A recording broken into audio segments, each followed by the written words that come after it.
in my opinion, withholding scientific data constitutes fraud.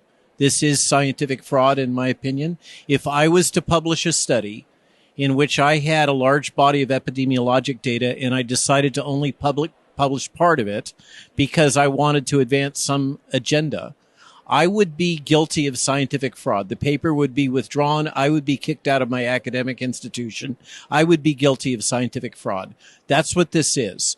And the CDC I've watched it over the years become more and more and more a political arm and not serving its function. This is the Centers for Disease Control and Prevention. They are the archive of information which physicians have relied on for decades through the MMWR publication. They are the ones that are responsible for providing us the frontline data about what's going on and where it's happening. They have stopped performing that function. They no longer release that detailed information through MMWR. They have become purely a political organization and an arm of the executive branch. And what they have done is, in my opinion, obscene. And it is part of what's underlied the attacks that Peter and I have sustained from the press. If you think about it, the underlying thesis is, well, the CDC didn't say that, so therefore you're spreading medical misinformation. But now we learn who's really been spreading medical misinformation is the CDC.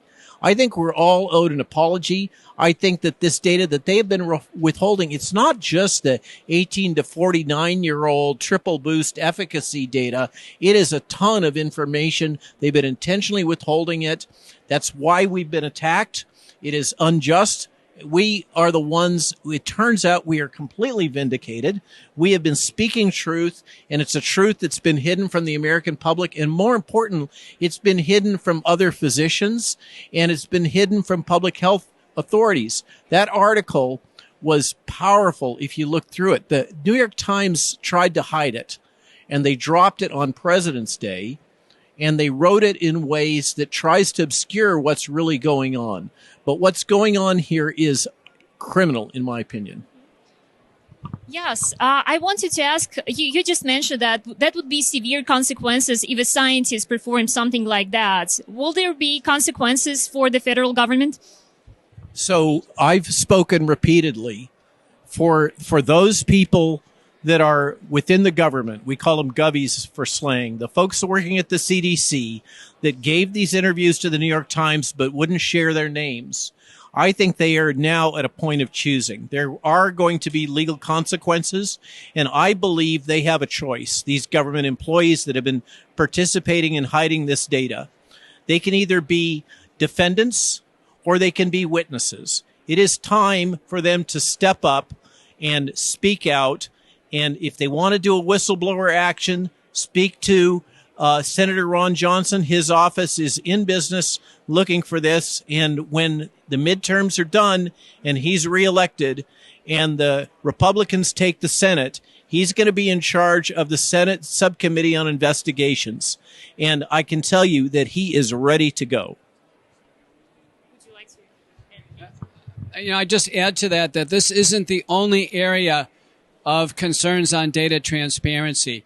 The FDA and Pfizer are being sued for release of their full dossier. Many of you know that there now is an accelerated release of the data. But the reluctance to release information on a biological product that each and every American is being asked, if not mandated, to take, the reluctance to do so should make everyone concerned.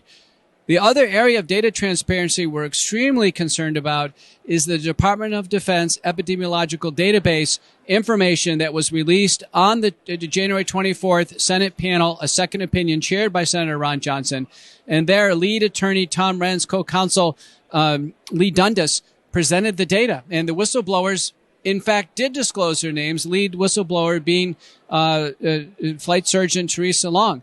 And it's clear there is a many-fold increase across many disease categories among our servicemen year over year. The only thing that's changed is the administration of the vaccines in large numbers. So data transparency at this point in time will be an area that I believe Dr. Malone is correct, will be intensively investigated. And for those who are close to the data, I think they do have a choice coming up, and it's going to be a matter of them making the right choice and where they want to end up on what side of history.